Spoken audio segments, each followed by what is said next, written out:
Hello, my name is Debbie Doyle. I'm the meetings manager here at the American Historical Association. Thank you for attending Sexuality and Slavery, Reclaiming Intimate Histories in the Americas, which is part of the AHA Colloquium series of Virtual AHA. We're excited to have you join us and looking forward to a productive discussion. I would like to thank our generous sponsors, the National Endowment for the Humanities, the Stanton Foundation, the History Channel, and Oxford University Press. You can support virtual AHA and other AHA activities by joining the association, or if you're already a member, making a donation today. We'll post links with details in the chat at the end of the discussion today. A few logistical things to cover before we start the webinar. By registering for or participating in the AHA's webinars, participants and panelists agree to abide by the AHA's Code of Professional Conduct. Please use the Q&A function to submit questions for the presenters. We hope to address all relevant questions, but need to be mindful of the time, so we may paraphrase or combine questions. If you'd like to be a part of the conversation on social media, remember to use the virtual AHA hashtag. Finally, a quick reminder that this webinar is being recorded and we'll share the recording on the AHA YouTube channel in the next few weeks. I'll now turn things over to the chair of our session today, Daina Ramey from the University of Texas at Austin. Thank you. Thank you so much, Debbie. Appreciate that. Welcome, everyone. We're here to have a conversation, a roundtable about sexuality and slavery from authors of the edited volume that Leslie Harris and I published with the University of Georgia Press. I wanted to say thank you for those that are in attendance today, and we look forward to a fruitful conversation. I'm going to introduce our speakers, and originally I was going to introduce all of them and then have them speak, but I think I'm going to introduce them as they speak. That way, if people join late, they know who's speaking, and even though I'm sure that people know who you all are. Our first speaker today is Dr. Bianca Primo, and she is a professor of history at Florida International University in Miami. She has published prize-winning books and articles on various themes in Spanish imperial history, including enslaved litigants and their Enlightenment legal practices. After almost 3 decades of work on the colonial period, more recently, she is undertaking a project on Peru in the 20th century, and this has made her more aware than ever of the unique features of the legal archive of the 18th century Spanish Empire, on which her chapter in Sexuality and Slavery is based. So I'm going to go ahead and let you talk now, Bianca, and then I'll introduce each speaker before they speak. Welcome. Thank you so much. Thanks for everyone to being here. And I want to say how nice it is to be here, albeit remotely. And I want to say that there's a lot of ways in which the question of distance and remoteness echoes through both my position within the edited volume and within the content of what my chapter deals with. I am a little remote from some of the other authors because I wasn't part of a University of Texas conference that I think about half the authors participated in, and I joined the volume later. I'm remote in some other ways because a minority of the pieces in the volume deal with what has become the United States. There are pieces on the Caribbean and Peru, and to the great acclaim of these two editors to kind of think hemispherically. But I am probably the only author that uses primarily non-English language source material, and my chapter comes from Peru, which has a Spanish civil law legal tradition based in Roman law, which really, I think, as a legal historian, shapes the content of the chapter. So in some respects, I'm a little bit outside, and in some other ways too. But I have to say, taking the opportunity to read the volume from cover to cover, which too infrequently happens only after it's published, I was so struck by so many similarities, resonances, and echoes. And I'll just highlight a couple of those. The themes of the problematics of assigning agency and consent when talking about even sexuality, but also intimacy in bondage. The recurring theme of archives and whether we see them as abundant, overabundant in some ways, overdetermined, or as places of lack or of nullification or erasure. And there was also a kind of a sub-theme, maybe made most evident in the final chapter, about exploring ourselves, our own historical moment in the traditional way, which is historiographically, but also I think in activating or thinking about our imaginations together with the source material and our own emotional commitments in undertaking the history of the enslaved. And it's been a long 3 years since this volume came out in so many different ways. And I have to say that during this long 3 years, the interrogation of my own and others' commitments in writing the history of the enslaved has just really been the focus of so much of my thinking about this source material when I'm dealing with the history of slavery in Peru. The other thing that makes me a little bit remote is that I am not really talking about sexuality or rape, but rather the intimacy that overridingly was expressed as paternal filial love and affection and obligation in the hundreds of court cases that involve enslaved litigants suing their enslavers in colonial Peru. Mostly, I look at the 18th century, which is its own unique moment in time. And just for a little context for those of you who don't know, the capital city of Lima in Peru was at least 1/3 comprised of people of African descent held in bondage by the late 18th century, with a population reaching to 50,000 and many more who were freed or free. And that wasn't new. Unlike other circum-Caribbean places, this isn't a new phenomenon along in coastal Peru. Peru was, or Lima was a primarily Black city throughout the 17th century.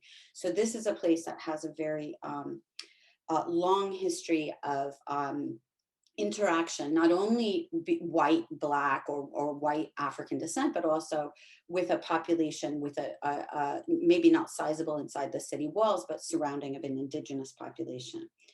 Aside from being about mainland Latin America, I am focusing on intimacy, which Daina and Leslie write in the introduction, is really one of the features of this volume, to include sexuality broadly, including consensual intimacy. And the question of consensual intimacy is at the heart of my chapter. I also want to say that I'm not the only historian who's kind of followed this path.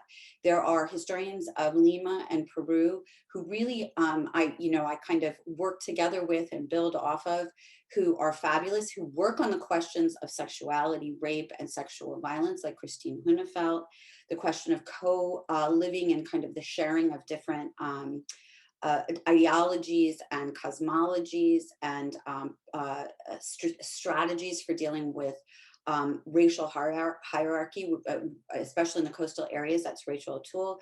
And most of all, I want to highlight the work of my compañera, Michelle McKinley, who really writes about these emotional economies for the 17th century. And so in many ways, my work is very much in dialogue with hers. My purpose in the chapter was, above all, aside from the content, of looking at how both the enslaved and enslavers discuss these reciprocal affective ties within domestic slavery, and I'll talk about that in just a moment, was really to interrogate or historicize our own emotional regimes and some of the underlying assumptions or categorizations, hard categorizations that we might bring when we're thinking about intimacy within slavery. To really think about our own emotions. And I'll kind of do a little experiment with which I begin my chapter, later after I make comments.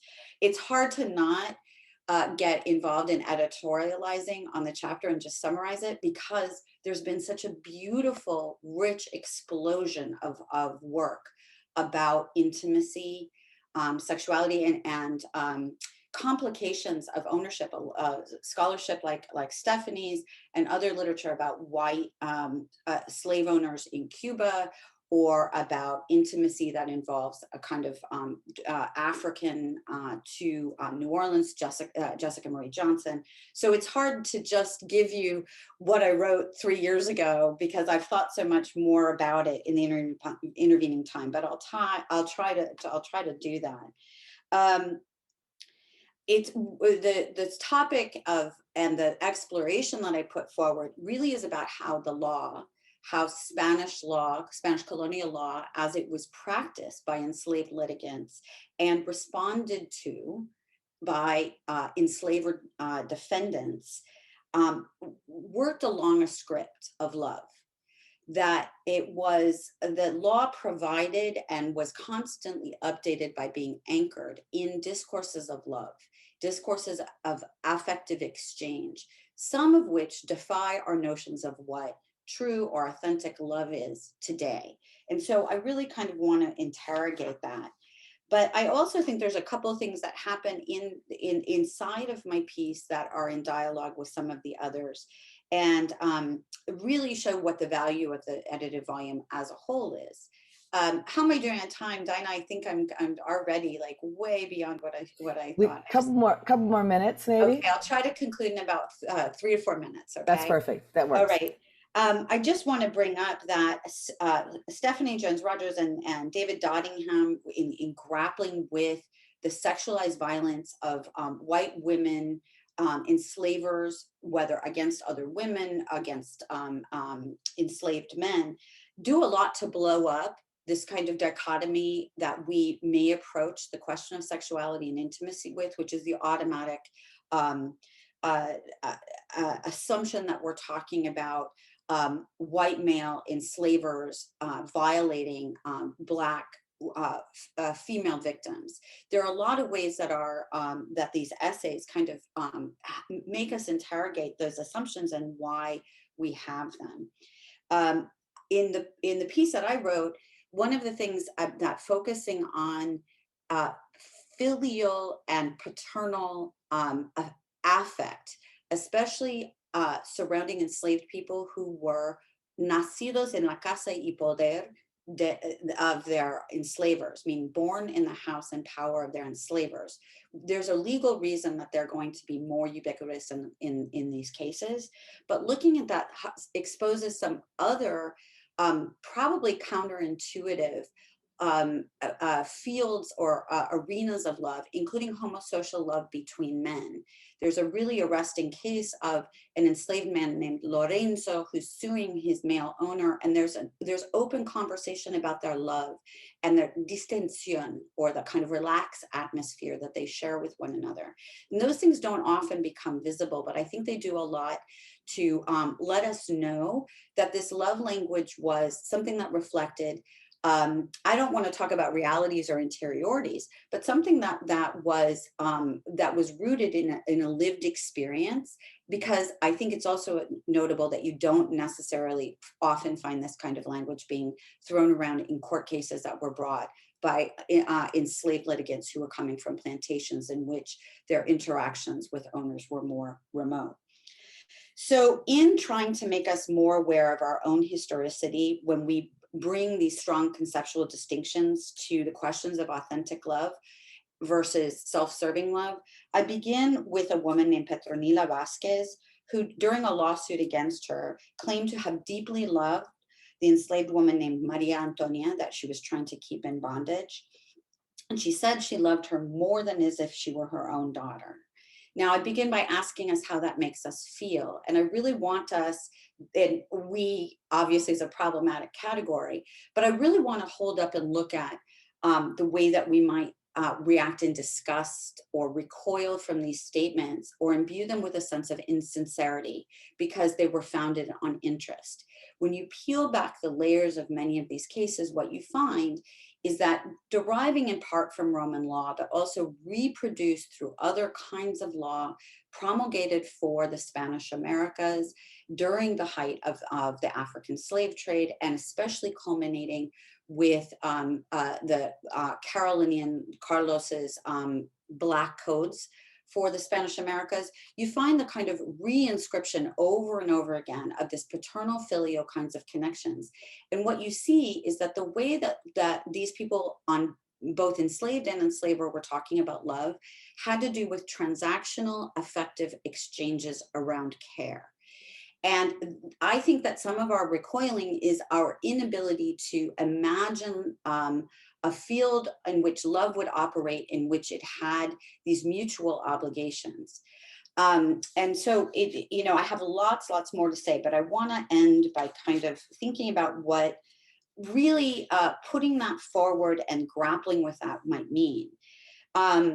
Beneath all of these kinds of claims, I think, is our discomfort with the idea that we ought to be really interrogating how, and by this I mean all historians, but particularly historians who are not descendant of the enslaved, when we interrogate why we are studying this and who we are identifying with, calling forward our automatic, smug, sometimes identification and empathy with the enslaved, and recoiling from any identification or grappling with the emotions or emotive regimes of slave owners, I think is incredibly dangerous and keeps us locked into a place where we evacuate from not only slaveholders in the past, but more dangerously and more tragically from the enslaved, a whole rich world of emotions that do not correspond to our modern liberal ideas of subjectivity and disinterested love. So I'll leave it there and look forward to more conversations. Thank you so much, Bianca. I appreciate your remarks, and also it was good hearing about where the work has taken you over the years. So we'll have plenty of time to talk about that in Q&A. So I want to move and introduce our next speaker. As I set up at the beginning, for those that weren't here, this is a panel on sexuality and slavery, reclaiming intimate histories in the Americas, an edited volume that Leslie Harris and I published in 2018 with the University of Georgia Press. And this was out of a conference, as Dr. Primo just mentioned, that we had at the University of Texas. I think it was in 2011, I think, if my memory doesn't escape me. So our next speaker is Thomas Foster, who gave a riveting talk at the conference. We had students clamoring to speak with him afterwards because his talk was something that they had never heard. Dr. Foster is a historian of gender and sexuality in early America. His work engages a wide variety of fields and subfields, including topics of disability studies, LGBTQ studies, masculinity, slavery, women's history, and public history and memory. Professor Foster is a professor of history and the associate dean of faculty affairs and social sciences at Howard University. Previously, he was the chair of the Department of History at DePaul University. He was also a visiting assistant. He's also had visiting assistant professorships at Rice University and the University of Miami. Foster is the author and editor of 7 books, including the author of Sex and the Founding Fathers, The American Quest for a Reliable Past. He's also edited 2 volumes on gender in early America, Women in Early America, and New Men, Manliness in Early America, as well as a groundbreaking edited volume on LGBTQ history, Long Before Stonewall, and an edited collection of primary sources documenting intimate matters, primary sources for a history of sexuality in America. He has published articles in the William and Mary Quarterly, Disability Studies Quarterly, the Journal of the History of Sexuality, and essays in numerous anthologies, including Traces and Memories of Slavery in the Atlantic World, which was published by Routledge in 2019.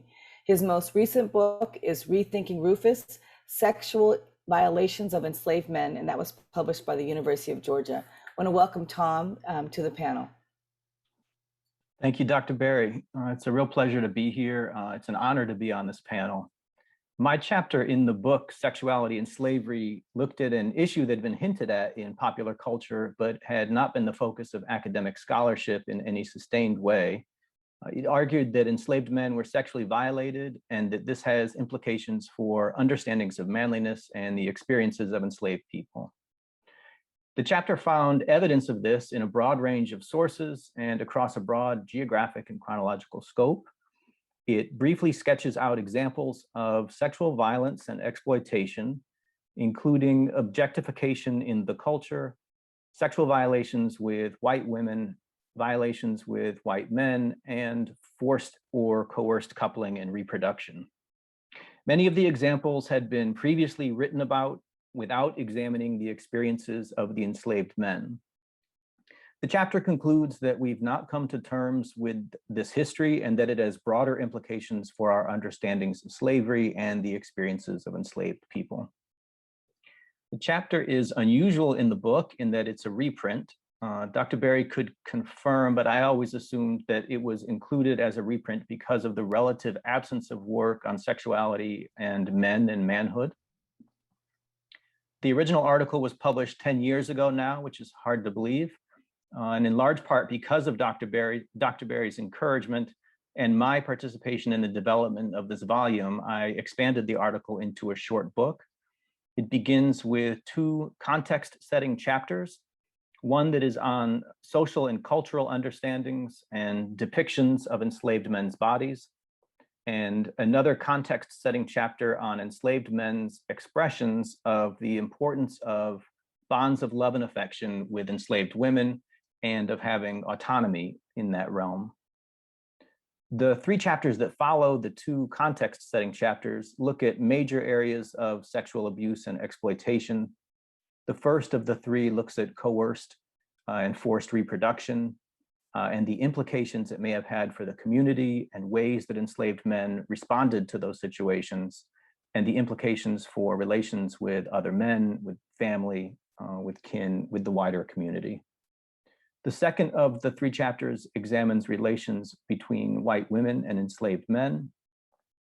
And a final chapter begins with an examination of bonds of intimacy among enslaved men as context for the rest of the chapter, which includes an examination of the vulnerability of enslaved valets and the examples that we have of sexual violations by white men. The book is a recovery of a history that had not been examined in a sustained manner, as I mentioned, and on a topic that I would argue is still problematic and underdeveloped in our culture today, but also I would argue somewhat still in the academy. And I'll keep this brief, so I'll end here to leave plenty of time for discussion. Thank you. Thank you, Dr. Foster. Our next speaker is Dr. Stephanie Jones-Rogers. Dr. Rogers is an associate professor of history at the University of California, Berkeley, where she specializes in African American history, women's and gender history, and the history of American slavery. She is author of They Were Her Property, White Women as Slave Owners in the Antebellum South, which won the Laporte Center Prize for Historical Analysis of the Transatlantic Slave Trade in 2020, the Harriet Tubman Prize for the Best Nonfiction Book published in the United States on the slave trade, slavery, and anti-slavery in the Atlantic world, and the Southern Association for Women's Historians 2020 Julius Cherry Sprill Prize, which was awarded for the best book in Southern women's history. This book also won the Southern Historical Association's 2020 Charles S. Cinder Award, which was awarded for the best book in Southern history published in an odd number of year. She's also won the Society for Historians of the Early Republic's 2020 Best Book Prize and the Organization of American Historians 2020 Merle Curti Prize for the Best Book in American Social History. You forgot to talk about the LA Times book. Oh, here it is. Sorry, I was going to say the biggest one is not here. Jones-Rogers is also the first African American and 3rd woman to win the Los Angeles Times Book Prize in History since the award's inception in 1980. I think I could repeat that again. She is the first African American and 3rd woman to win the Los Angeles Times Book Prize in History since the award's inception in 1980. She has hard work on a new book tentatively titled Women of the Trade, which centers African, Afro-English, and English women in the story of the British Atlantic slave trade. Please join me in welcoming Stephanie Jones-Rogers. Professor Rogers? Thank you so much, Professor Berry. Can everybody hear me? I just want to make sure. And my talk is going to be slightly different from my panelists, my previous panelists, because I want to give you a little bit more of the detail of the actual chapter so that we could then talk about that in Q&A. So this study, the chapter itself began with an unfathomable question. I wanted to know if white women owned and controlled enslaved people, and if they wielded brutal and violent power over them, as I show in They Were Her Property, was it also possible that this violence included sexual exploitation? So as you might imagine, white women didn't explicitly talk about this subject. So I set out to understand how enslaved people characterized white women's roles in the sexually violent acts that they endured. And when I've read the words of enslaved people like Henrietta Butler, I was astonished to discover that the answer to my question was yes. On May 28, 1940, Flossie McElwee, who was a Works Progress Administration employee that worked in the Louisiana Writers Project, she sat down with Henrietta Butler to talk to her about her life under slavery. And as their discussion progressed, Henrietta angrily described her owner as an old devil that was mean as hell. And several experiences compelled her to feel this way. Henrietta's owner forced her to have sex with an enslaved male on the plantation where she lived. She conceived, carried to term, and gave birth to a child that was the product of her rape, and her infant subsequently died. Yet instead of allowing Henrietta to mourn the loss of her baby, her owner forced her to breastfeed a white infant soon after the death of her own. Most strikingly, Henrietta told McElwee that a woman had done these things to her. Henrietta Butler was a victim of sexual violence, and a white slave-owning woman named Emily Haiti was responsible for her violation. When Henrietta remembered her life as a slave so many decades later, her recollections didn't include a brutal and lascivious master who took advantage of his access to her sexualized body. She bitterly recalls a litany of bodily violations that she suffered at the behest of her mistress, acts of cruelty that she saw as including sexual violence. So scholars have long discussed the sexual exploitation of enslaved females by white Southern men. But few, if any, scholars discuss white women like Emily Haiti, who forced enslaved females like Henrietta Butler to have sex with men who were not of their choosing and to give life to children born of rape. But Emily Haiti wasn't alone. By paying close attention to how enslaved African Americans defined sexual violence in the context of American slavery, I showed in this chapter that formerly enslaved people positioned white Southern women as equally culpable in many acts of sexual exploitation committed against them. I used the words, memories, and experiences of enslaved people to reveal how white Southern women sought to benefit from these acts of sexual exploitation, and I elucidated the ways that their choices allowed them to profit financially from the slave market economy and to contribute to slavery's perpetuation in the process. So how did enslaved people, especially victims, define sexual violence? And whom did they identify as the perpetrators of those sexually violent acts? Did their testimonies about these acts conform to the prevailing male perpetrator, female victim paradigm? Astonishingly, they defined sexual violence in ways that moved well beyond this framework. In fact, when they talked about these acts, they very deliberately included white women in their remembrances, and they implicated them in this violence in at least three ways. Enslaved people focused on white women's acceptance of white men's sexual exploitation and violation of their bodies. They speak of white women's sexualized, sadistic, sometimes sadistic physical violence against them for refusing to relent to white men's sexual advances. And they describe white women's initiation of and involvement in incidents of forced breeding. For the sake of time today, I'll discuss just the latter of these. Enslaved people repeatedly learned that their female owners' economic investments were equally bound up in their sexualized reproductive bodies, their sexual labor, and the products of that labor. And these lessons often came when white women forced or tried to make them have sex against their will for the purpose of breeding. Sometimes enslaved people simply surmised that this was the case, but others actually heard their female owners articulate these ideas to others. One woman in particular reflected upon her childhood in slavery, and she recalled how her mistress would always say that she, quote, wouldn't sell her for nothing, end quote, and quote, wouldn't take $2,000 for her, end quote, because she was her little breeder. In response to her mistress's assertion, she would curse her and say, quote, damn you, I won't never be no breeder for you, end quote. Before this enslaved girl had even reached childbearing age, her female owner already rendered her priceless simply because of the future promise of her womb. Her mistress clearly understood that enslaved females possessed an enhanced value because of their capacity to reproduce as well. She also recognized that as a slave owner, she possessed the ability to create conditions, sexually violent or otherwise, under which she could reap the rewards of owning a female slave. It's quite possible that she merely deployed breeding discourse or language as a way to acknowledge the enhanced value that coincided with this little girl's capacity to reproduce, or her presumed capacity to reproduce. But it also reveals a measure of comfort with the kind of sexual violence that usually characterized breeding practices. Underlying this enslaved girl's vehement refusal to be a breeder lay an implicit understanding of what being a breeder meant. Her staunch rejection of her mistress's plan suggests that she may have already known about the sexual violence inherent in most circumstances of forced breeding.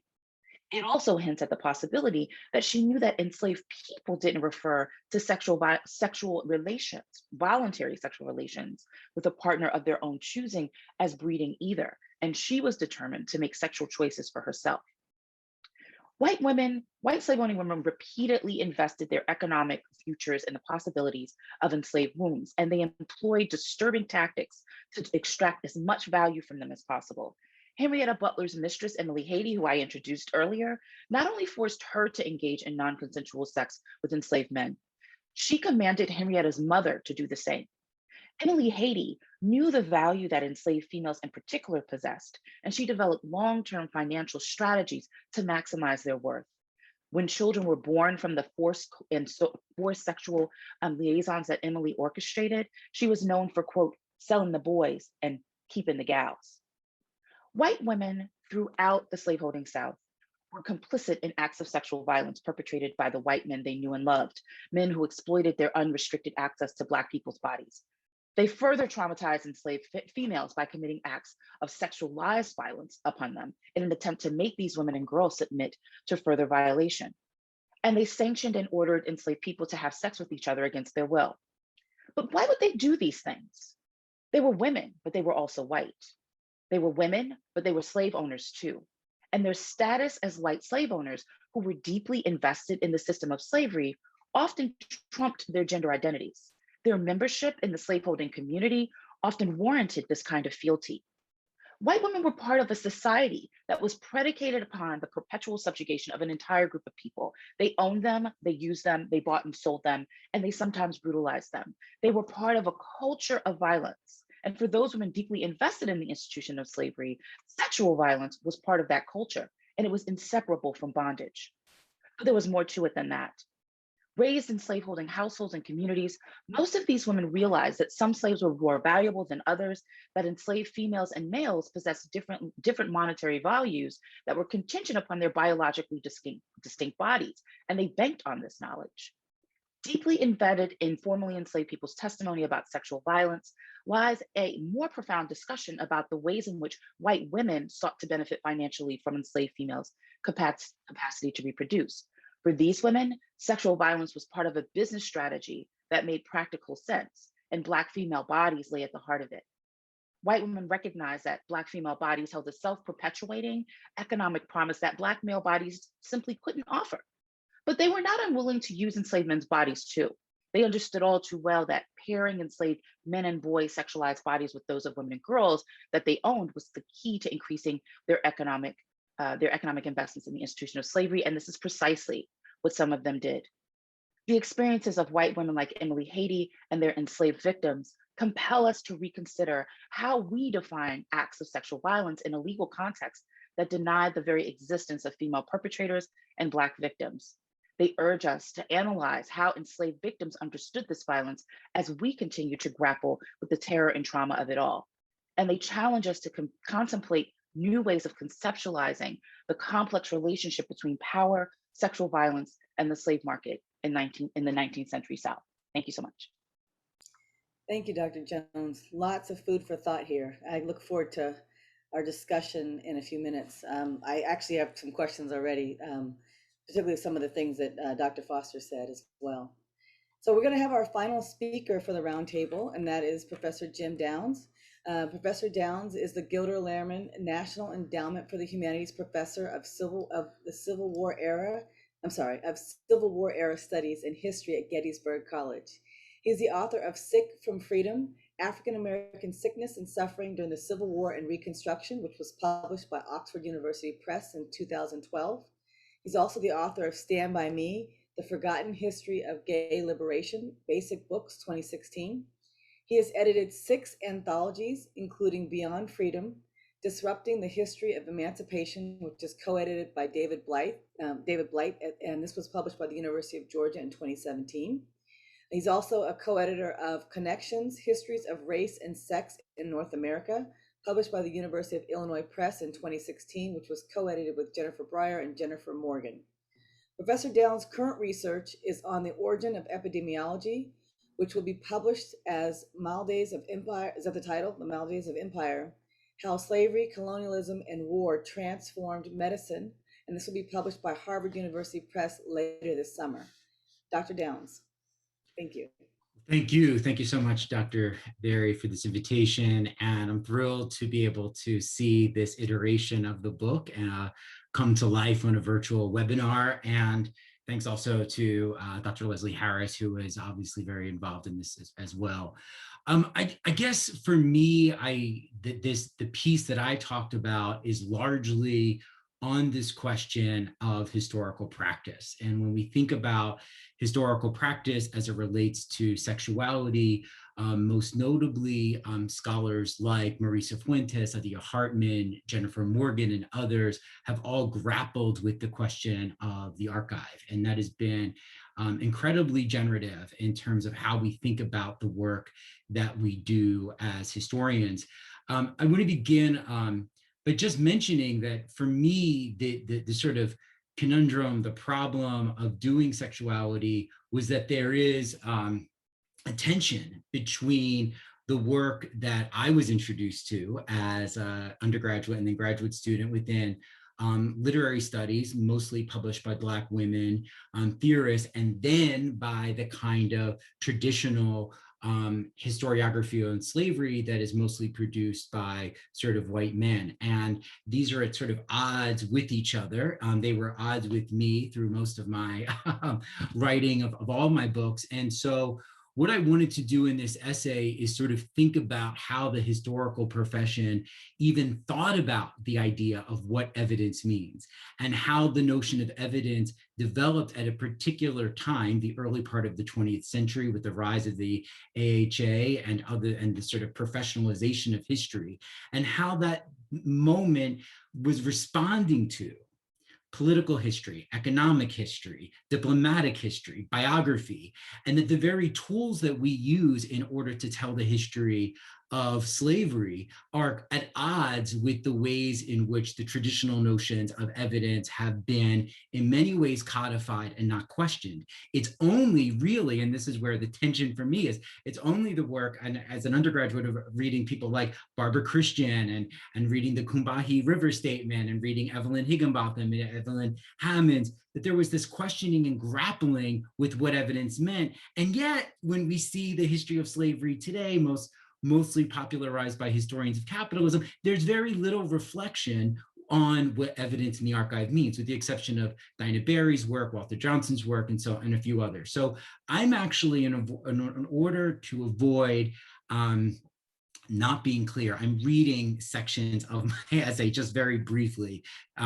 so to also sort of clarify my argument. So historian Jill Laporte incisively charts when historians stopped telling stories and started to producing more scientific studies of the past.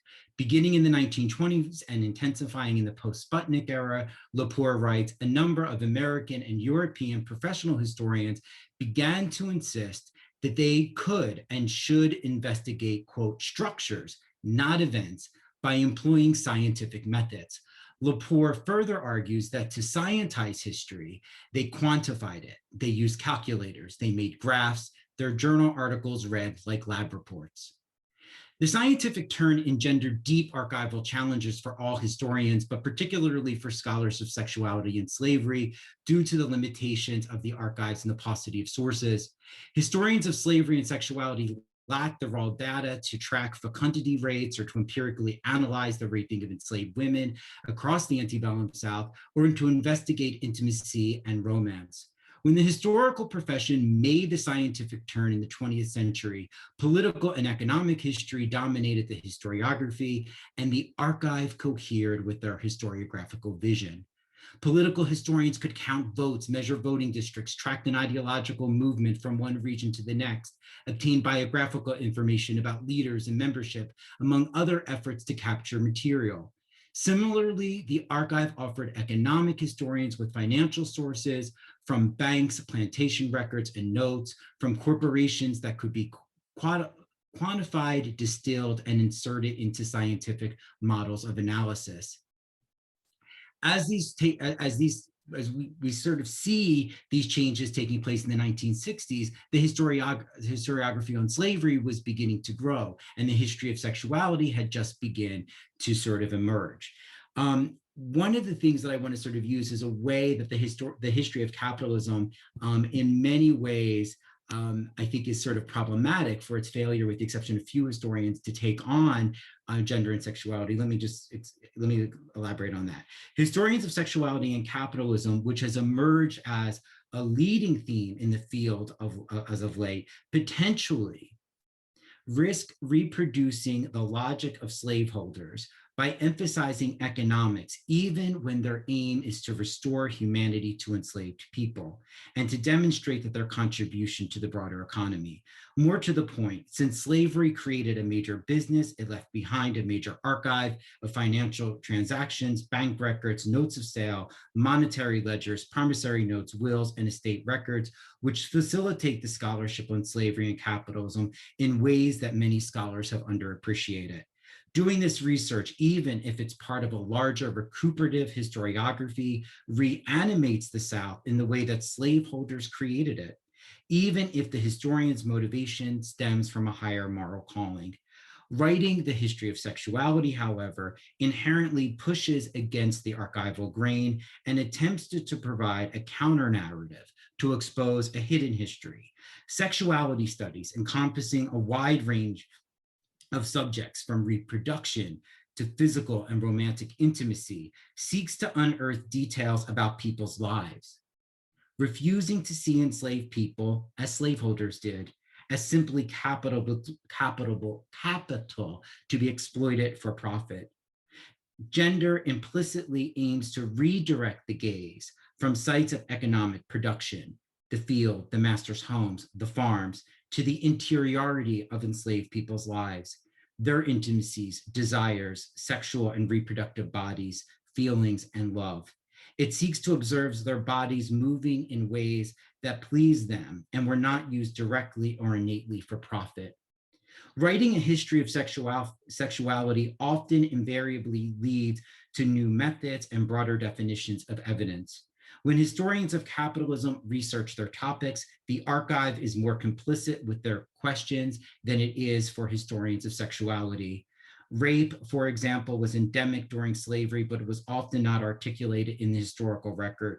Due to the dearth of sources, the historiography on sexuality and slavery, in turn, continues to be marginalized within the larger historiography on slavery because it cannot marshal the same number of sources that economic, social, or even political historians can posit.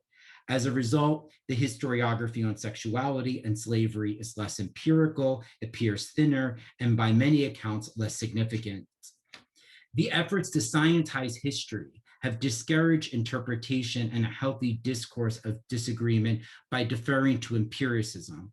This does not mean that they should abandon the time-honored tradition of evidence, but they ought to rethink the use of evidence, not as a tool that can be counted and quantified and then added to a footnote, but rather as an artifact that requires a closer inspection, a deeper meditation, and with the hope that the document can generate more questions, introduce new perspectives, and open up new paths of inquiry.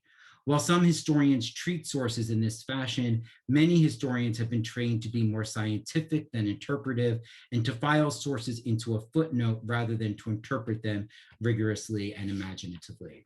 So in essence, what I'm trying to say is that fundamentally, when we're talking about doing the history of sexuality, we're thinking about historical practice in a new and more productive and creative way. There's a whole genre of people within the arts, and I take this up in my essay, from Toni Morrison to Kara Walker to Elizabeth Alexander, that meditate on the history of slavery and sexuality. But for historians, that work has often been sort of dismissed as pure fiction because of the fact that we understand The history, we understand evidence as something that's empirical and sort of rooted within the archive.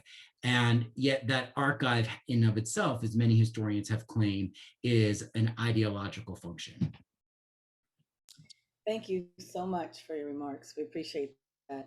Lots of things to talk about. So I'm going to start putting questions in the Q&A, not the chat, but in the Q&A.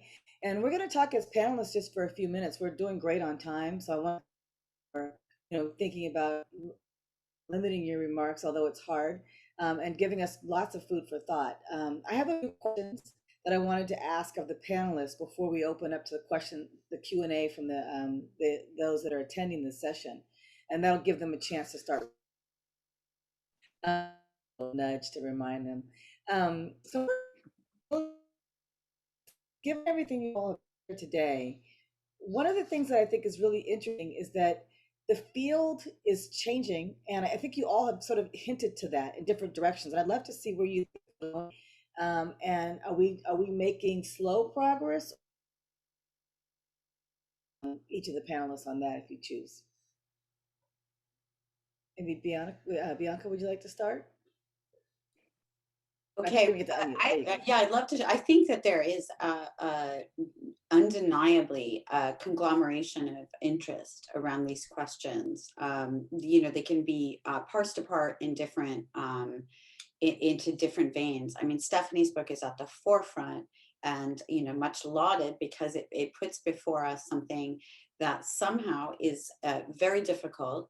I somehow is not that inexplicable to me, but the kind of erasures and illusions of white feminism and the historiography that has created alliances in the slaveholding past that did not exist, or common interests that need to be verified and explained, and also it needs to be explained how those alliances were often betrayed and left a history that results today in the afterlives of white treachery, right? Like those are absolutely critical and pressing questions. And I think Stephanie has those at the forefront. And I see, I wish I could remember the name of the author, a brand new book on Cuba I've got on my desk that I haven't gotten to. And I'm thinking of another I just read about Jamaica ladies. This is the beginning of a really important field. Sophie White's book, that everyone's kind of dancing around this in ways that are focused on gender that I think are amazing. And the number of things that we have to consider have proliferated. In some other respects, I think that we're slow or hesitant. And I want to kind of be careful about what I'm saying here, because I think I'm still grappling with how to put it. But there's also an emphasis I see emerging on Black joy and on the parts of life that escape archival capture. And those are beautiful too, but a dichotomy still falls off of this that I think we need to be wary of. That joy and love and community exist in the sphere of relations among people of African descent. And we're still grappling with how to talk about the interpenetration of communities, right? That the people that we're talking about lived in multiple communities. Elizabeth Fox Genovese said that a long time ago. We are still struggling to figure out how to explain how an individual person could move through those different communities and find authenticity, expectations, and shared commitments that resulted in the betrayal and treachery in the first place, regardless of where they were, or also produce joy, security, comfort, and love in different communities. That's where I think we're moving a little more slowly. I hope that wasn't too esoteric. No, I actually think about that all the time. And my frank thought about that is that enslavement is very challenging and very difficult. They dealt with violence, sexual, physical, same space. They were loving, they were receiving support, they had moments of joy, they celebrated things. They could do that. So I don't understand why we as writers and as authors and as historians struggle with that. It shouldn't be a struggle if we see it presented in the work all the time in the archive. So that was just my thought. And I think I think we're moving in directions around that. Dr. Foster, did you want to add where you think the state of the field is? You've been in this field for a long time. I'd love to hear your thoughts on this. The question is, what is the state of the field of slavery studies? Dr. Primo. It does seem for early American history that there's a terrific interest in sexuality and slavery at the moment. Almost, Jim Downs may be able to comment more on this, but I would think maybe even more than early American sexuality in a way. It seems like that peaked almost 15, 20 years ago even. And so it's exciting to see the amount of work here. I'm very excited to see what the next generation of grad students does with this initial generation. So it's exciting. There's clearly a lot of energy and there's a lot of questions out there about sources. I saw one in the chat, and I think that's a really good indicator that people are wanting to pursue these topics in their own research. And so in terms of sources, I would just say that I really recommend the WPA narratives. I think they are a fascinating source. There's clearly a lot that could be said about them, but I think they are rich and there's plenty that is still in there. I will say for my own project, I did not use Spanish language sources. I think those for my particular topic could be mined effectively. And I'll leave it there. Thank you. Dr. Jones-Rogers or Dr. Downs, would you like to say anything about sources? And about where you think the state of the field is going for like sexuality and slavery? Yeah, I'll just quickly say, for me, I was compelled to look at sources that would be considered unconventional when looking for women. And so, one of the things that I always tell students is to look, even if you don't think you're going to find what you're looking for, to just be open-hearted and open-minded about what kind of sources may actually be useful in your project. So that's one tip that I often offer. And the WPA narratives are really rich. Legal sources are also very, very rich. Wills, as well as financial documents, are extremely they're wonderful. And in terms of the state of the field, what I also think is really fascinating is that Dr. Primo talks about the dichotomy, these dichotomies and false dichotomies that we seem to construct, some historians seem to construct in their work. And one thing I think that's becoming very clear is that newer historians are challenging those dichotomies, that there's a way that you can talk about sexuality and talk about capitalism. There's a way that you can talk about the economy, you can talk about capitalism. For example, I'm thinking of my colleague and my friend's book, Alexander Finley's book, Domestic Economies. I think it's intimate economies. I'm sorry, Alex, if I'm getting it wrong. And she looks at the ways in which the economy of slavery was very much tied to intimate relationships. And so I think that's one of the ways that our field is really moving in a really great and wonderful direction. That? Yeah, I would just say briefly that I think that within the field of sexuality and slavery, it's thriving and it's wonderful, and there's a lot of new work, and that's interdisciplinary and transformative. I guess my problem or my question or the conundrum that I see is that work is not engaged by the historians of capitalism.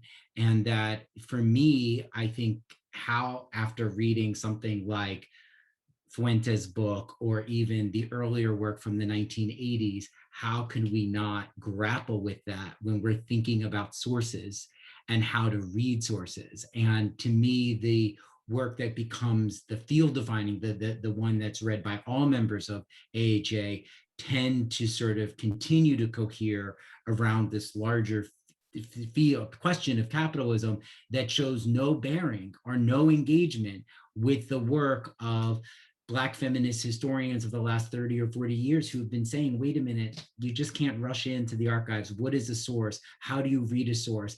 And to sort of just think about that kind of meditative process of how we engage the historiography on slavery. And for me, it seems to be just two separate camps. And I would say too, there's professional consequences to a lot of this as well. And what does it mean to write in the history of sexuality and slavery, and then to challenge one of these dominating, voices, is to be dismissed because you don't fit the empirical historiographical framework that actually has been designed to say this is the real work, and that is just marginalized, or that's just an interesting story. I kept on promising myself that I wasn't going to say this anecdote, but I have to say it because, Go for it. yeah, because a woman who I won't say, who I really adore, is a historian of slavery and gender, gave a paper at the OAH, which was brilliant. And a white woman historian who is very well known and very well established wrote on her Facebook page, "Oh, I also have a student writing in this heritage." And I thought, and she was basically, the Black woman historian was talking about historiography, but it gets framed as heritage. And so, you know, this is what I'm saying. Like, people will know these books, but they become relegated as the heritage as opposed to the historiography. So I think that there's a way that historians have masterfully, and pun intended, avoided this historiography. Thank you. We have a couple of questions. I'm going to start going to the chat and back and forth, unless anyone else wants to. This is open for us to have dialogue. I know it's awkward, but you know, if you want to respond to any of the other comments, you're more than welcome to. I don't need to call on you each time. The chat. I want to come to this one at the top. This is a question on sources, and that scholars of slavery often have to read against the grain of archival sources, as we've discussed. And ways of doing this are changing in the field in important ways. Can the panelists address how we might think about how changing the way historians deal with chronology might be a part of this? We are taught not to read backwards through time, but could this have, I have something to say about that. I do my work in all the different directions. I move backwards into slavery and forward out of slavery. And so I try to meet somewhere in the middle where I crash. If I'm trying to study a family or a community, I try to them as far contemporary as I can and as far back into the past. And sometimes I get this really interesting web of together in the middle is emancipation. So I'll say that. Would any of the panelists like to respond? I think it's a great question. Yeah, I'd like to. I'm working on a piece of this new book, and it looks at a particular law that was passed in the 1660s in Virginia. And I'm really interested in the ways in which we assume, as Americans, we assume that once this law was passed, it applied universally across the world, across the Atlantic in particular. And so what I'm finding is that's not actually true. It's two other continents where it should have applied and it's not applying. It actually applies later in both of these spaces and at different times. So, you know, I'm really interested in the chronology of this law and how what I'm finding actually disrupts the notion that there is a kind of one unitary, unified chronology, an Atlantic chronology, I guess you could say. So I just think it's just very interesting that I think a lot of the work that we're seeing is really challenging us to think differently about time and the way that time frames, kind of the histories that we're telling. Yeah, so I'll just leave it at that. Anybody else want to respond? Jim? Okay, so I would just say that part of the reason, I try to address this in my essay. So part of the argument of this sort of the scientific turn within historical writing is to prize empiricism, so that we need to have a certain number of sources in order to make something legitimate. And I think that if we look at something like Elizabeth Alexander's poem, The Venus Hottentot, which I talk about in my essay, there is not the rush to quantify. There's not the rush to prove how many.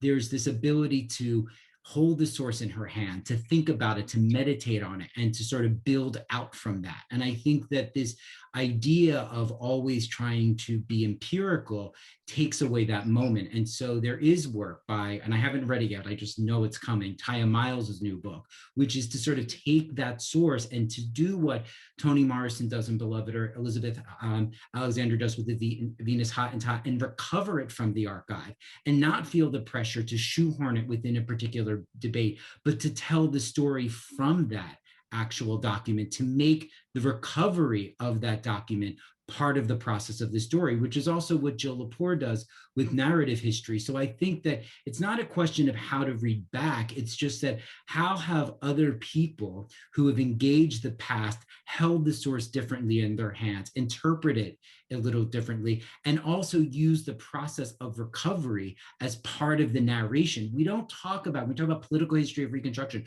we're not talking about how you found the sources about how many people voted in Mississippi. But I think when you're dealing with a dearth of records, you could draw a narrative history and fiction to talk about that practice of recovery in order to center the subjectivity of the person we're investigating.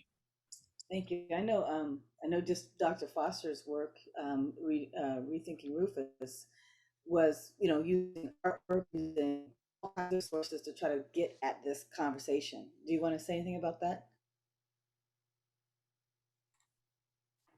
Certainly, the book is definitely based on a broad rather than a deep archive, and so it's almost by necessity that it ended up being, across such a broad chronology and across such a broad geography. For me, what was so significant about that scattered evidence is that it does come up in so many different genres, so that it could be in paintings, it could be in biographies, autobiographies, court cases.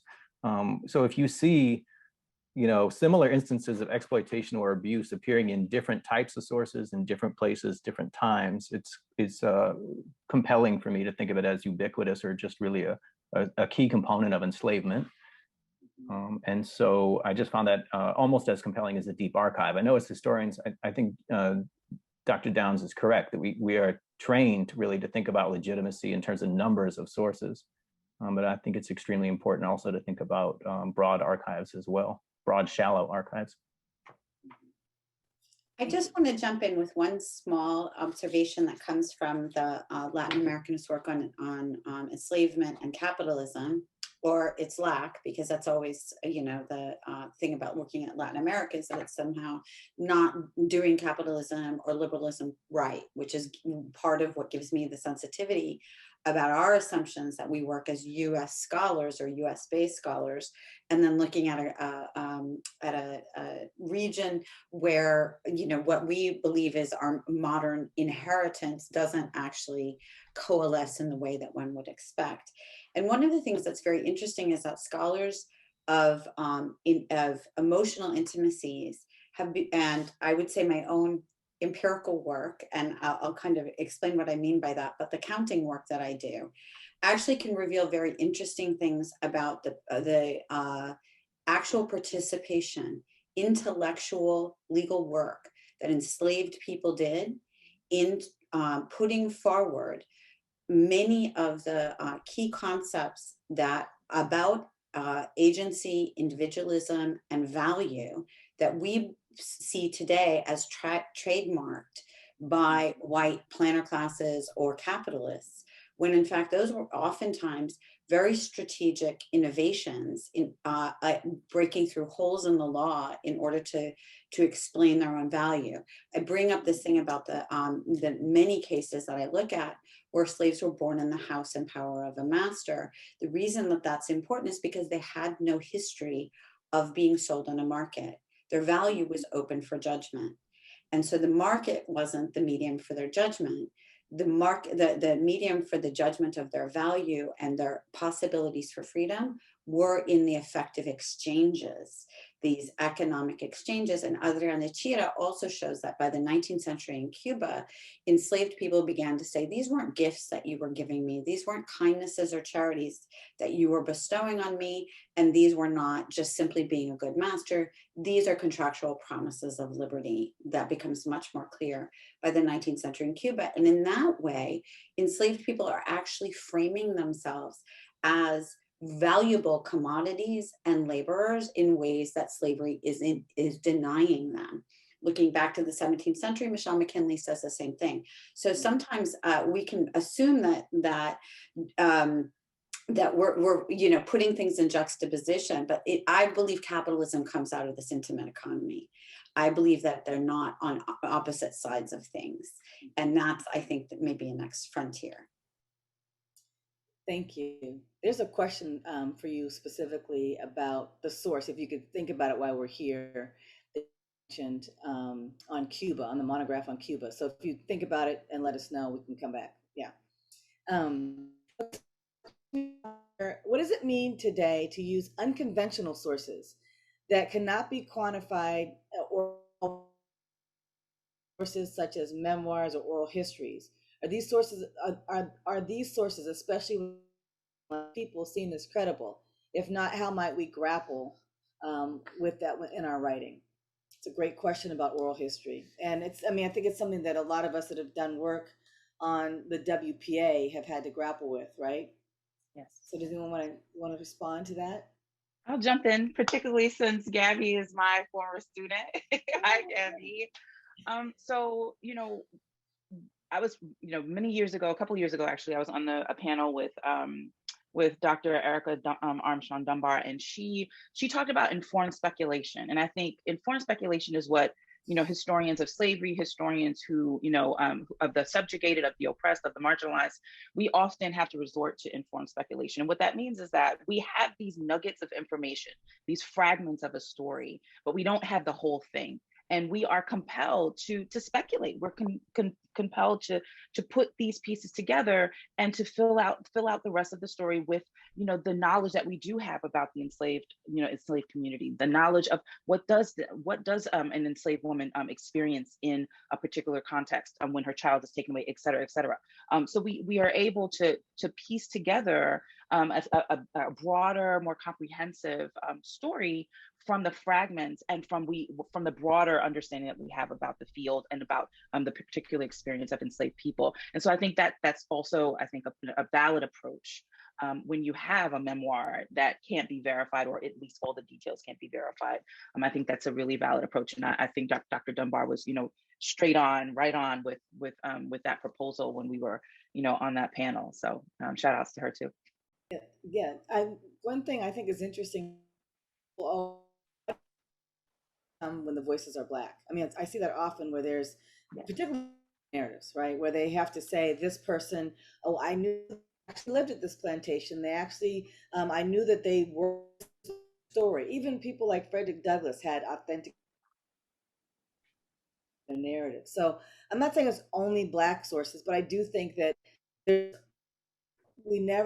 have rarely heard people question plantation records. I've rarely heard people question the opinion of an enslaver. I've rarely heard people question, I've rarely heard people question things that are happening in the court cases. If there's testimony, and enslaved people couldn't testify. So why do we have to justify using specific, I think, interrogate them deeply? That's just my 2 cents on that. Dr. Downs, you were going to say something. Exactly the same thing. All historians are always speculating, but when we're talking about enslaved people, we're talking about gender and sexuality.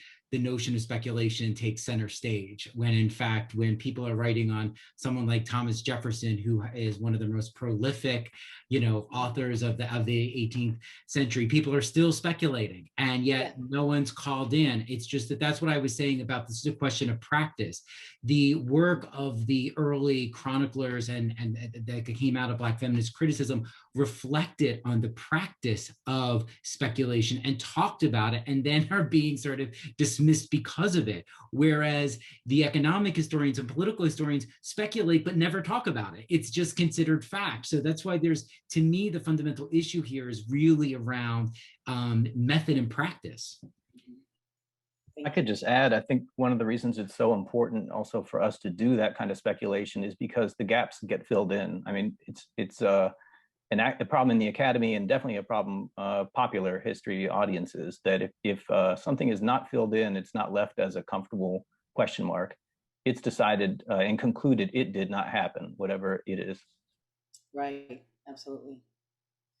So we have a question here. My thinking is that political white women have created feminism specifically infers with truly grappling with the truths that Dr. Jones Rogers uncovers.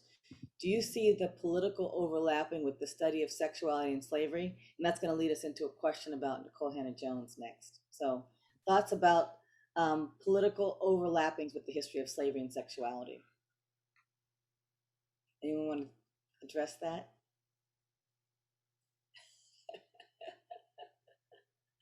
I see Dr. Jones Rogers. I can read your expression. So, well, I think I'll say a few things. I think we're in a culture right now.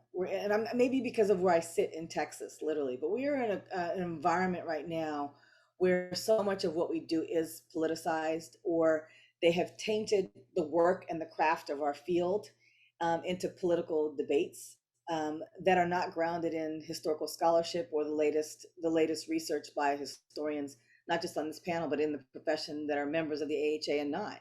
And I think that's one of the challenges is that is for us to push back against that in a way, but also to try to use that as a moment to educate. And that's kind of been the way I've tried to address these kinds of challenges.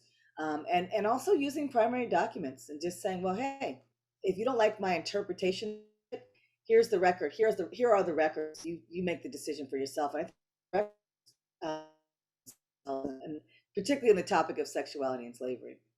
So I'll say that. We do have a question about Nicole Hannah-Jones. How might the exploration of topics such as these impact future historians and climate, a la journalist Nicole Hannah-Jones? Is this a concern for any of you all? Are you concerned about, I mean, she was denied tenure because because of the 1619 project, and probably because of views people had that about that. Well, I would like to speak as a Black woman who has recently secured tenure, but remembers how vulnerable I felt until the day that I got the paperwork. That vulnerability is part of the academy. It's something that we feel all the time. As a Black woman, I feel all the time. Even as a tenured Black woman at Berkeley, I feel that vulnerability. And so I ultimately had to make a decision. What's most important to me right now? What's most important to me, why I chose to do this work, is to tell the stories of my ancestors, to tell the stories of these individuals, to make sure that those stories are known to the world. And that is more important to me than some of these issues. That had to be most important to me. And so I felt that if I put that first, if I prioritize that, then whatever the fallout might be, whatever came thereafter, it's I, to be honest, it's I, because I did what I was put here to do. And so whatever the consequences of that might be, let them be. So that's how I came to terms with that vulnerability. And so as you can see, I'm sassy and I'm vulnerable, but I'm sassy. I'm vulnerable, but I have a certainty about me. And that's why, because I made that decision. I made my decision. And my decision is to be committed to this work regardless of the consequences. Thank you. Else want to address that? Well, as the white feminist woman on the panel, I do have about this question about whether or not these kinds of studies actually are illuminating the way I would hope that they would be. I mean, the question is, I think, been laid to rest about whether dominant white feminism has had any, sufficient channels for dealing with questions like this. And I think the answer is no. I think that they foreclose the possibilities by resuscitating, breathing life time and time and again into some of the most perverse afterlives of slavery that we live with in this country. And that is the lack of accountability on the part of white women for being part of for upholding structures of patriarchal white supremacy. That patriarchal part often seems to kind of move responsibility on to someone else, when in fact patriarchy was a racialized ordering system that drew people close into relationships of coerced intimacy and kinship, and also made a certain kind of fragility that I think we see repeated over and over again in all of those Karen videos, in which white women are completely activated by thinking that they're responsible for emotionally managing the world around them. I think there's a lot more work to do there, and I don't know if it will continue to be a feminist space that produces that kind of grappling, but that I think is what really motivates me right now, is pushing beyond some of these questions about, you know, whether or not accountability can be taken, and just starting the work of taking it. I would say a couple of different things about the Nikole Hannah-Jones debacle. The first is that in my lifetime, I can't remember anyone who has created such an important, vociferous debate about slavery outside of the academy. And for that alone, it seems like she should be given tenure. And so that to me seems, I mean, the only thing I could think of was the way in the 70s, Roots kind of opened up this new public conversation outside of the academy about it. I will say that within the academy, there's probably, and I don't want to use that term too, I would just say that among academics, let me just say that, like among a lot of academics, there were ways that people opposed her from the very beginning. And we had the 5 people who wrote the opposition. But to me, that was a form of gatekeeping that has been endemic within the profession since the very beginning. That's the reason why when I first authored my first piece on same-sex desire among enslaved men, it got me, in the book Connections, it got me to think about this question of historical practice and method, because those ideas of method and practice were what were the tools that the people who opposed 1619 used to indict her. Instead of saying that we are all engaged in a project of interpretation and it's up to you to sort of think about what interpretation means. And to me, I thought it was like one of the most generative things imaginable, that she was incredibly successful to get us to say, let's rethink chronology. That's what we do as historians. I mean, look at Eric Hobsbawm. I mean, his periodization for the Industrial Revolution is crazy. It's like 48 and 12. I mean, every historian, every leading historian has been engaged in this process of periodization. So what I found really problematic was the opposition by the people who went after her, again on practice and method, and instead without acknowledging that the very work of historians is to do exactly what she did, is to rethink chronology. And so, yeah, we can argue about it. We could say, yeah, 1619, no, we could say Somerset, I don't care. But like, that was the piece that I thought was a little bit dishonest with it. But I also thought, I was really pleased, and I have to say this too, as a gay man, as someone who's worked on this stuff, that I was pleased that I'm trying not to say that those people went in public, because they had been strangling candidates behind closed doors in job searches, in peer review, and all of these places. So I was like, look, say your name, like get out there and say it, be upfront, because they've been doing it and they've been holding those gates closed for a very, very long time. And sadly, you know, Nikole Hannah-Jones is now a victim of it. Well, you just raised an issue that I think we should have more conversations about in the profession as a whole.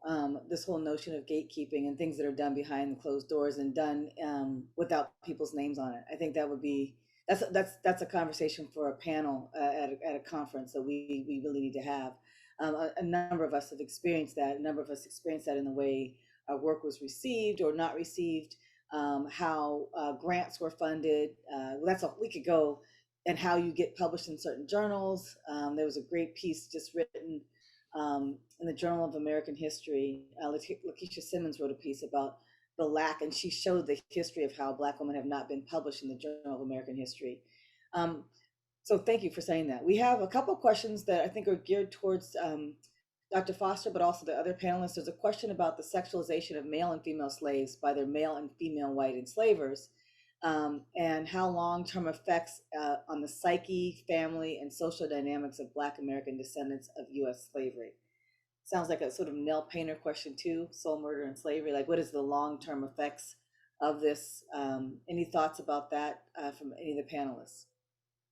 What I think is important to underscore is that enslaved people, even with all of this happening in their lives, even with all of this impacting their lives, still found ways to, you know, cultivate relationships, to find love with each other, to reconstitute their families, and that continued well after slavery. So I think, you know, they're resilient. They're resilient. They're not all resilient. They're not resilient under all circumstances. But I think even with these traumas, they found ways to love and they found ways to find pleasure and joy with each other. And I think that's really important to underscore. But what I also think is that we know ways we know ways to protect ourselves. So we had to develop ways to protect ourselves. One of the things that came out in the extraordinary work of Darlene Clark Hine is that there was this process of dissembling, this process of kind of distancing ourselves and creating silences around intimacy and sexual violence, and that continued into the 20th century. And then the lessons that enslaved people and their descendants taught each other, taught generation after generation. Don't go, don't go there. If you're a girl, you can't go certain places. Black boys got to be in the house by certain times, and don't be with uncles. And there are all these lessons that we passed along. Continue to pass along. So I think that is very much a legacy of slavery. But those are just two things I think are really important. One, for us to remember that these individuals were resilient enough to find love and joy and pleasure with each other, and also to be able to protect their families. They did, create, cultures of dissemblance, as Darlene Clark Hine argues, and also, taught their children lessons to protect them from that kind of violence from happening in the future as well. Thank you. I wanted to just quickly add to that I also think there's a great room for scholarship to study the effects on dominant society, the toxic effects. So the legacy of slavery, in other words, for mainstream white society that is, developed in that cauldron of toxicity. So I just think it's interesting that we haven't really broadened out that study yet. So. Absolutely. We have another question. Dr. Foster, you noted that your research spans a broad geographical area. Have you uncovered much about the sexual exploitation of enslaved men in the Caribbean? What ways, if any, were the experiences of enslavement in the Caribbean similar to those enslaved men in the US? So unfortunately, I wasn't able to, plumb the depths enough to be able to distinguish between those regional experiences at all. And so I'm hoping a next generation of scholarship can do that, and especially scholars that can use Spanish language sources. While I have the mic and I see the clock is ticking, I did want to circle back quickly to the issue of dichotomies that I think Dr. Jones raised. And I guess I just wanted to comment something about sexual violence, or how complex those interpersonal relationships are within slavery.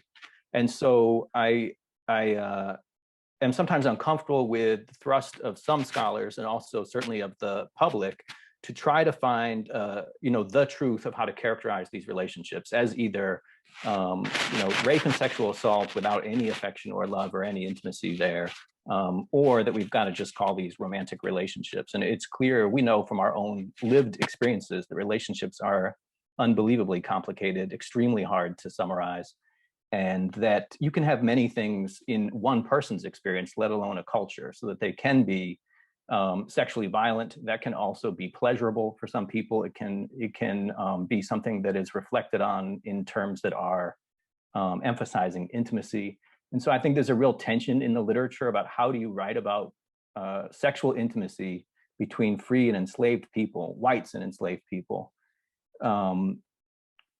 while doing justice to how complex those relationships are and those dynamics are. Thank you. Appreciate that. Dr. Primo, did you want to say anything about the records that you've used with the court records, source using these legal records? And sometimes there's voices that are missing from that. You have to really think past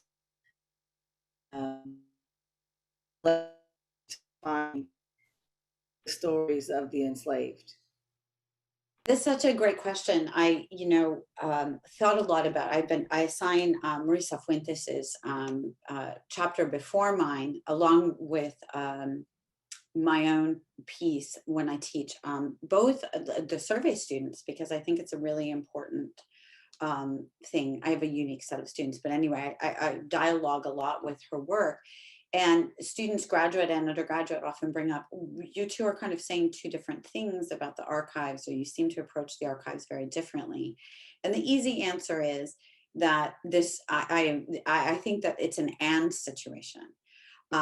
Fuentes has pointed out for us that there are silences or null spaces, as Jessica Marie Johnson talks about it, that Jennifer Morgan has pointed out for a long time, these erasures, these absolute erasures where you are, struggling to catch a glimpse of a life that you know was lived, and to see it in some way other than a single mark on a line of counting, or as a ghost of a presence, or a white slaveholder referring to someone in absence. Marissa has a beautiful phrase where she talks about how many of those who are involved in, let's say, sexual liaisons that end up in court, who are indeed white slaveholders, use their enslaved intimates as surrogates for their emotions. So we have all of these remote ways and these absences and these elisions. And then we come over to an archive like I use. And it's one in which, looking just at the civil case records for Lima at the lower court level across the course of the 18th century, by the second half, 1 out of every 10 case that hit the docket of a lower instance judge was an enslaved person suing their master for some degree of autonomy or freedom. So we have the archive is not a singular thing. I don't think, and I have to say, when I read into US literature, I'm struck by the Massachusetts, my daughter just taught me about the Freeman case from Massachusetts. And then I find that there were 80 cases around that period, the same period of time. I think that we do probably too much contrasting between what we have, and we could learn from each other and how to read these things or how to gather them together. But I do think that we need to think more about our presumptions of absence and our dismissal of abundance. Because in my field, the abundance also casts a suspicion on things. If there's so much of it, and the enslaved people keep bringing up how they served with love or special attention to the children, that's just rote generic language, and it's on every page. So we are equally as suspicious of intimacy, whether there's little or none, or whether there's a lot. And I think that says something more about us than about our archives. So I'll leave that there.